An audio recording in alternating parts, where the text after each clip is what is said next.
Hello ladies and gentlemen, and welcome back to my channel for another Hot Toys 1/6 scale diecast Marvel Comics figure unboxing and review. Today, we're taking a look at the proper classic Iron Man, no more clear plastic. Now, I got mine at a discount from Pop Collectibles. As always, do your own research, make sure you are comfortable before buying. I have popped the link to their site in the description below, along with the discount code Justin's Collection, for 5% off your order if you do decide to buy from them.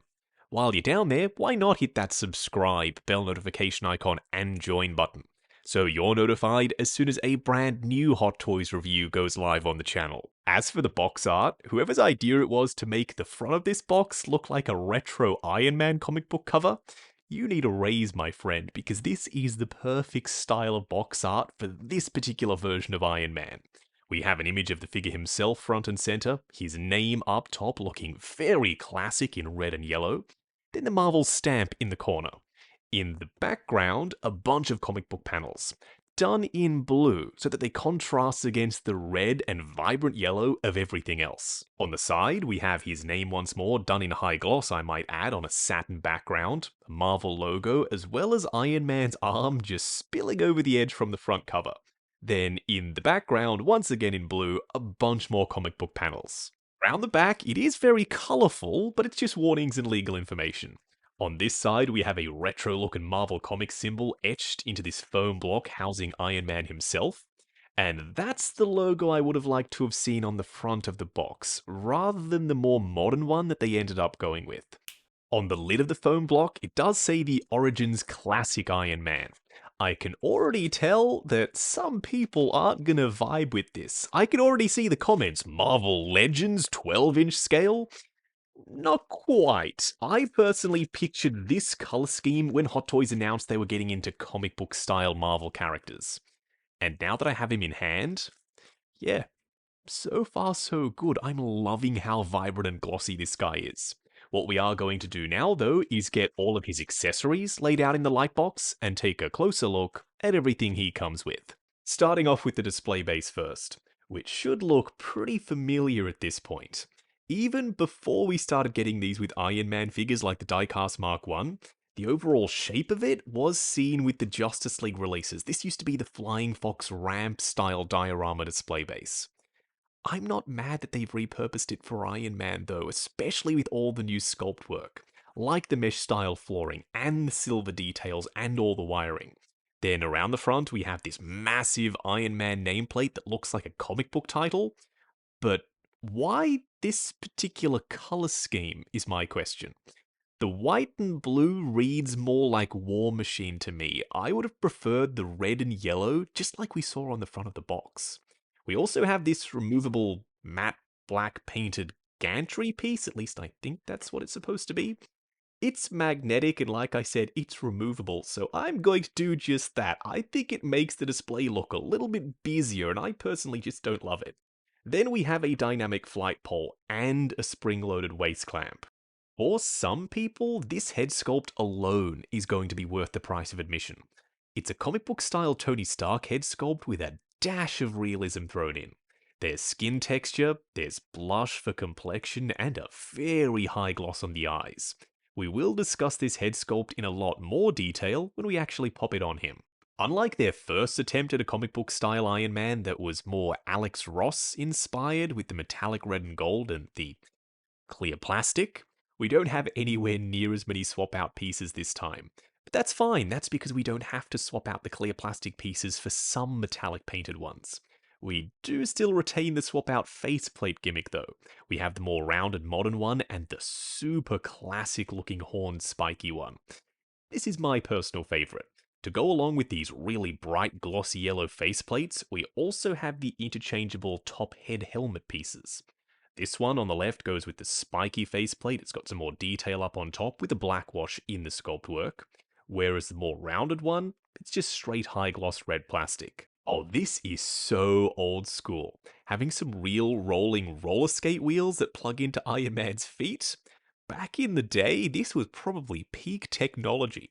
Having a suit of armor that was super high tech, that could fly, then have roller skate wheels, someone thought that was a brilliant idea, and this is exactly the type of goofy nonsense I was after from a comic book style Iron Man. Now, the color here is super vibrant, and it's done in a satin finish, which will contrast against the high gloss of the rest of the armor. And you can bet that we're absolutely going to be trying these out on the suit itself. This one I'm not so sure about. I like the idea, effect pieces attached to hands, always a good thing for Iron Man. This one, I'm not sure it works. Having the super thick black line work and the yellow stripes and the overall very geometric shape of the blast, it doesn't sell the illusion that this is supposed to be a blast. It looks like some kind of cone that's attached to his hand. I guess we'll have to wait and see when we plug this on him. Maybe it'll suddenly start working for me. It is hollow and it's made of this fairly brittle plastic, so do be careful not to grab it and put too much pressure on it when you're plugging this hand onto the body. Speaking of hands, we do get articulated finger hands with multiple joints, one at each knuckle, then a hinge at the base of them, plus for the thumb it's a ball joint. And then for the repulsor section, it's done in translucent plastic. But it is a little bit darker than the repulsor blasting hands, where this is just straight up properly translucent plastic. It's done that way so that the light will pass through when you plug these on, and the wrist peg port is at an angle, so you can see there is a clear line of sight to that clear plastic piece. They are done in this high gloss red, and all of the line work is very clean, especially on the fingers. What we are going to do now, though, is get classic Iron Man himself out here. Standing straight up and down in the light box, no crazy poses or accessories or anything like that. Dude, so much better than clear plastic. The original one is good because it kickstarted this line and gave us this mold. Other than that, I have to give the win to this new version. The main issue that I had with the clear plastic was that it was an optical illusion. Your eyes just looked directly through that clear plastic, and you didn't perceive that outer layer as bulk. All you saw was the inner structure. So he looked far too skinny. Whereas with this new guy, you don't have that issue because there is no clear plastic. The proportions are better, he looks bigger, he looks bulkier, and way more muscular. I also just love the vibrant color scheme. This is what I was hoping for a comic book Iron Man. When Hot Toys said they were doing this line, this is what I had in my mind's eye. You still get the swap out faceplate, you get a much better, easier to work with display base, you get the roller skates, can't forget the roller skates, and an unhelmeted Tony Stark head sculpt. So right now, if I had to pick between the two, oh yeah, I'm going with this new one. Up close and personal, kicking things off with Iron Man's more rounded looking faceplate. And before you ask, no, that isn't my lights blowing out the front of the faceplate. That's light bleed. Unfortunately, Hot Toys saw fit not to paint the inside of the yellow plastic faceplate. So the light, it just bleeds right through, and yes, it looks terrible. If only they'd painted it black, that would have solved the light bleed issue immediately. But a benefit of using stupid little button cell batteries, I suppose. As you can see, they are dying in front of our eyes on camera, so now the light bleed is all but gone. You do have a lot of detail on the front of this faceplate, some black line work, and also these ridges for the eyebrows, which do stand out and cast some natural shadows over his eyes. Some more line work on the sides of the helmet. And you can remove these panels, which is a carried over feature from the clear plastic version of Iron Man. Now, if you did want to mix it up a little, which I do, you can switch out the top of the dome and pop in the more spiked faceplate, which is my absolute favorite option. Seeing this little gunmetal pop on the front for the mouth, the grill area, and having these spikes up on top, plus the extra detail on the dome itself with the line work, oh yes. I cannot wait to display this guy in the collection wearing this faceplate. The only thing that would have made this even better is if you could have seen Tony's eyes poking through the slits in the mask rather than them just going with LEDs. Dude is pretty built. Now that they've ditched the clear plastic, which did give us this illusion of depth, but also gave us an illusion of him looking very, very skinny, this glossy red plastic makes him look nice and bulky. Especially under his arms here, how it flares out then tapers in at the waist. We have some black line work, even more hidden underneath these panels as they split and separate. and multiple little flaps which you can open. Now, with the clear plastic version, all of these flaps were clear, so you could see all of this detail immediately. You didn't even really have to open them. With this guy, because they're hidden under there, just a nice little Easter egg that you only see if you are using these flaps, perhaps in a flight pose. I do want to talk about the finish, but before we do, we have to talk about the arc reactor LED because it's dying very quickly thanks to those button cell batteries. We have the main one, which is illuminated, and the two mini ones, which do act as like exhaust overflow ports for the main arc reactor. There's some sculpt work and a little bit of dirt stuck underneath mine, which is just not ideal. I also would have liked to have seen swap out arc reactors so we could have had a translucent blue one and a fully painted version. You can remove the chest plates, and there is a pop of blue here, but it's completely hidden most of the time by the chest plate itself. I like the color though. It's a very nice, bright, vibrant baby blue, and we've got some darker blue bits and pieces as well. You can see a little bit of it poking out underneath the chest plate. It's not the biggest deal in the world for me personally. Now, I was thinking this guy would be completely painted from head to toe and then he'd feel and look nice and premium. He isn't. Most of these pieces are just glossy, unpainted plastic with the line work over the top. The pieces that are die-cast, they are painted, but they are few and far between. Most of the die-cast is inside for the endoskeleton rather than on the outside. When you get this guy in hand, you'll be able to feel which pieces are cold to the touch, and those are the die-cast ones. Now, I am worried that this is going to end up looking all scuffed and marred, almost greasy and nasty. Right now, out of the box, it's great, but will it stand the test of time? I'm not entirely sure. The arms do sit inside these discs, and you can adjust them up and down. Just make sure they're not sitting like this. Looks kind of terrible. Push them up, push them in, and then it will look as seamless, and he will look as built as possible. You can remove these panels on the gauntlets if you'd like to thin him out a touch. I won't be doing that just because you can see all the clips and you can see the exposed screw for the battery compartment. I like it with the bigger, thicker gauntlets on. But if you want more ribbed detail, especially up the top here, yeah, this is an option. So too are the discs, they're optional. You can remove the larger ones to reveal some slightly smaller discs underneath. You do have some sculpt work on his very well-defined iron booty, and there's some definition for the front of his thighs. The gap is pretty small, especially if you rotate the thighs in. It's still there, it's just not quite as egregious as some of the previous die-cast Iron Man figures. My favourite detail on the thighs, though, isn't all this sculpt work, although that's nice. I also love the vibrant bright yellow. It's that with this mold, when you bend his knee, these panels split open to reveal some extra sculpt work underneath. Completely unnecessary. But it's Hot Toys just flexing quite literally that their engineering prowess with these die-cast Iron Man figures is second to none. Then down here for the boots, you can split open these pieces just like we did with the gauntlets to thin down his lower legs. I like how chonky they look. I appreciate the fact that it looks like he's wearing these big, bright red Iron Man booties.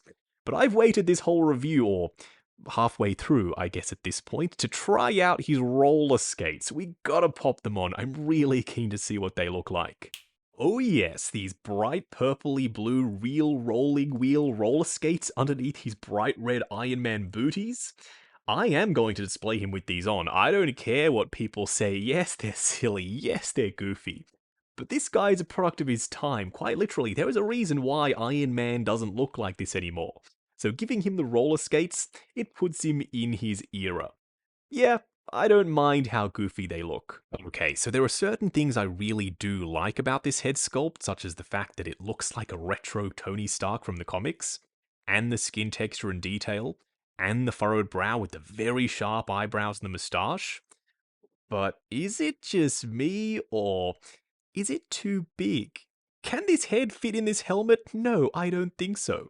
Even accommodating for the hair squishing down, the chin sticks down way further past this helmet, and it throws off the proportions.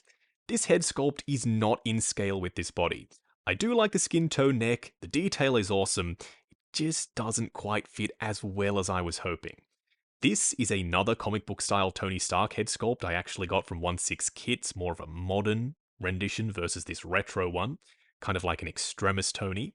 And this one being smaller, I think does fit in proportion-wise better than the actual official Tony Stark head sculpt. You see, this is much more believable.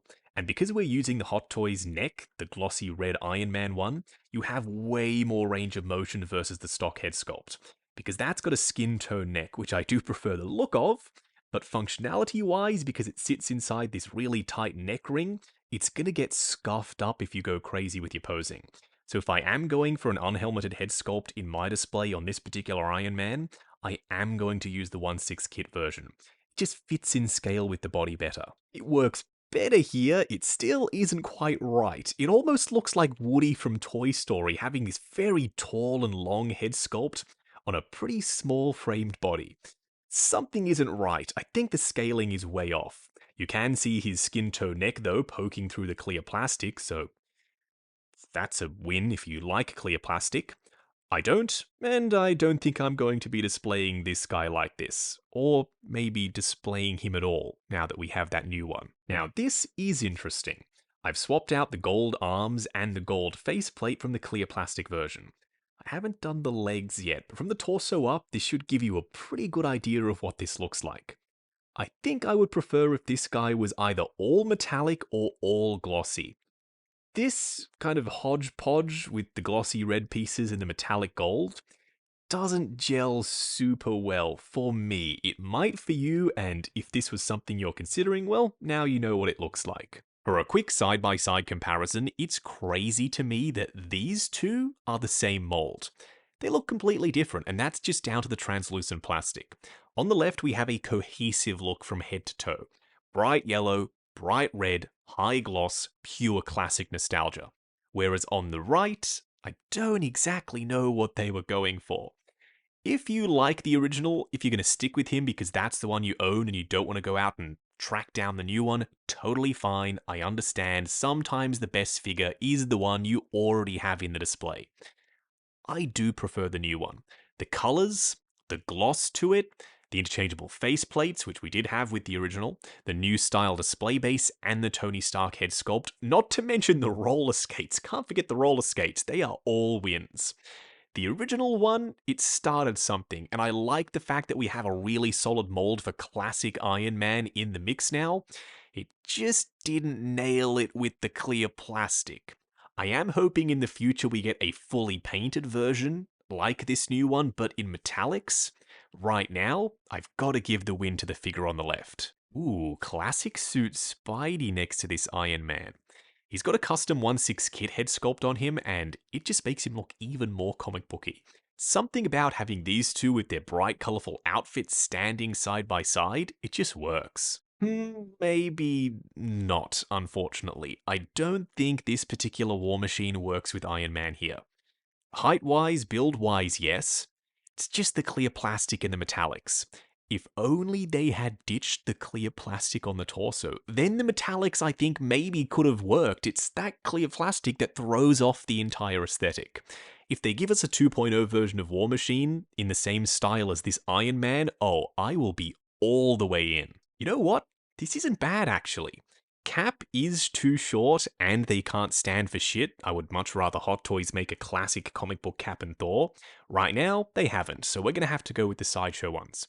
In my comic book display, this is my Marvel Trinity. Going over articulation, this guy's going to be exactly the same as the clear plastic version of Origins Iron Man. Starting off with his helmet with that terrible looking light bleed. There is a ball joint at the base of the neck, then up underneath the helmet, another ball joint with a hinge. Looking forward to there, looking back to there, more than enough range for a flight pose. Swivel and pivot side to side. The arms do extend out at the shoulders. Do that just to maximize your range of motion and avoid paint rub. Going up to there, going forward and back. There's also a butterfly joint at the shoulder that hinges up and down. Swivel at the bicep, double bend at the elbow going past 90. Then for the wrist peg, it's just a massive ball joint. The torso can be extended up, crunching forward to there as these armor plates overlap one another. Going back to there, it gets very gappy, especially up the top. Swivel and pivot side to side. Before you get to moving the legs, I would suggest moving the discs and the hip skirts out of the way first. They can drop down to there. Now you can see this leg is sitting lower than the other. Going forward, going out.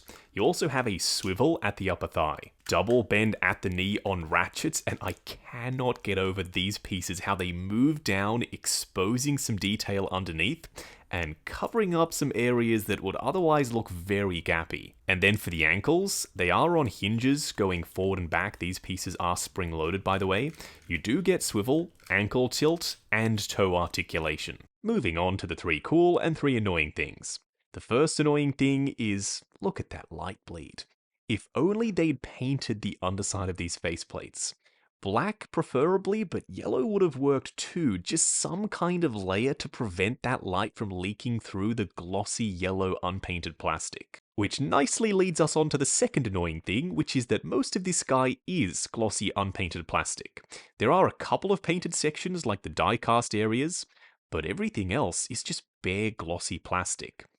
And that means 2 things. Number 1, it looks a little bit cheaper than I think it should. And number 2, glossy plastic is prone to hairline scratches. Seriously, we've all had experiences with glossy plastic. You touch it, you wipe it with something, and there are these tiny little scratches all over the surface. I'm hoping this has been treated with something so that that doesn't happen. Still, it's definitely a possibility. The third annoying thing is now that I've used this blast effect and I've discovered that I actually really like it, I'm sitting here wondering, why is there not a second one of these things? Iron Man has 2 repulsors, 1 in each hand, so I would have loved to have seen both hands with this blast effect attached. The first cool thing is this Tony Stark head sculpt. It's comic booky, yet with a dash of realism thrown in. And it's compatible with the first release, the clear plastic and metallic comic book Iron Man. So adding something different in with this release to incentivize you to go ahead and pick up both versions of this comic book looking Iron Man, yeah, I think that was the right call. The second cool thing has got to be the roller skates. Yes, they're silly. Yes, you have to use the dynamic flight pole with the waist clamp just to get him to stand with these things on. But I don't care about any of that. I just love seeing him with these little pops of blue with the roller skate wheels underneath his Iron Man boots. The third cool thing is they still retain the swap out faceplate gimmick. Something as simple as taking off the faceplate and the top of the helmet, then popping on a completely different one with the rounded tips on the faceplate, it entirely changes the vibe of the figure, and I am totally here for it. Wrapping up on the proper comic book style Origins Collection Iron Man. When Hot Toys announced that they were getting into comic book figures, this is what I pictured for Iron Man. Bright, colourful, glossy, iconic. Not the clear plastic thing that we got originally. And yes, I like the metallics on that one, very Alex Ross inspired. It's just that clear plastic, man. I don't know what they were thinking. It's like whenever they do a comic book style figure, they feel like they have to tie it to an artist because comic booky is not going to sell, but an artist will. Actually, Hot Toys, no. Because if you are tying it to an artist, you can't go straight to the source material. You have to include that artist's vision. And in this case, that meant clear plastic, and we all know how that turned out. Not very well, for those who don't remember. This guy, so much better. A really solid mold to start, proper hefty diecast, decent articulation, swap out faceplates, unhelmeted head sculpt, blast effect, roller skates, cannot forget about the roller skates, and a much better, easier to work with display base with the diorama attachment around the back, and the suitcase if you get the special edition version, which unfortunately I didn't. This is a massive win for Hot Toys and comic book figures. I am hoping that we get a new stealth version and a new War Machine figure based off this style, this particular aesthetic. I want bright colors and no more clear plastic going forward. Also, Hot Toys, how about a Cap and a Thor and a Spidey? Keep this line going with other characters, not just suits of armor. Now, I got mine at a discount from Pop Collectibles. As always, do your own research, make sure you're comfortable before buying. I have popped the link to their site in the description below. along with the discount code Justin's Collection, for 5% off your order if you do decide to buy from them. While you're down there, why not hit that subscribe, bell notification icon, and join button if you like the sound of seeing your name in the end credits of my reviews. Like, comment, and subscribe. We'll catch you in the next video.